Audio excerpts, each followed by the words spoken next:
লোক খুব সুন্দরী এক মেয়েকে বিয়ে করছিল। বিয়ের পর ওই ব্যক্তি তার বউকে প্রচন্ড ভালোবাসতো, দুজন দুজনকে প্রচন্ড ভালোবাসতো। কিন্তু হঠাৎ এলাকায় এক ধরনের চামড়ার রোগ মহামারী আকার ধারণ করলো। হঠাৎ একদিন সুন্দরী মেয়েটার লোকটির স্ত্রীর শরীরে ওই রোগের লক্ষণ দেখা দিল। মেয়েটা বুঝতে পারলো এই রোগ তার পুরো শরীরের চামড়ায় ছড়িয়ে পড়বে এবং সে তার সৌন্দর্য হারাবে। যেদিন মেয়েটার শরীরে এই লক্ষণ দেখা দিছিল সেদিন মেয়েটার স্বামী কর্মস্থল থেকে বাড়ি ফেরার সময় অ্যাক্সিডেন্ট করলো। এই অ্যাক্সিডেন্টের পর লোকটি তার দু চোখের দৃষ্টিশক্তি হারায়। দৃষ্টিশক্তি না থাকা সত্ত্বেও লোকটার সাথে মেয়েটার সংসার খুব সুন্দরভাবে করতে থাকে। এদিকে রোগের কারণে দিনের পর দিন মেয়েটার চেহারা কুৎসিত হতে থাকে, কিন্তু অন্ধ স্বামী বুঝতে পারে না তার স্ত্রী দেখতে কতটা বিশ্রী হয়েছে। এভাবে 40 বছর তাদের সংসার সুখে শান্তিতে চলতে থাকে। তাদের 40 বছরের সংসারের ভালোবাসার সুখ, পরস্পরের প্রতি নির্ভরশীলতা একই রকম ছিল, যেন তারা সাধ্য বিবাহিত দম্পতি। এভাবে চলতে চলতে একদিন বৃদ্ধ মহিলাটি মারা গেলেন।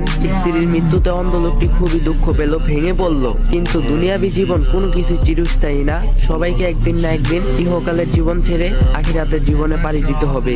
অন্ধ লোকটি যখন তার প্রিয়তমা স্ত্রীকে কবরে শায়িত করে ফিরে আসছিল, তখন পিছন থেকে একজন ব্যক্তি অন্ধ লোকটিকে প্রশ্ন করলো, কোথায় যাচ্ছ?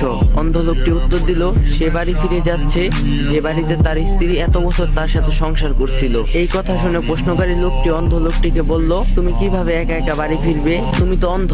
অন্ধ লোকটি উত্তর দিল, সে একাই বাড়ি ফিরতে পারবে, কারণ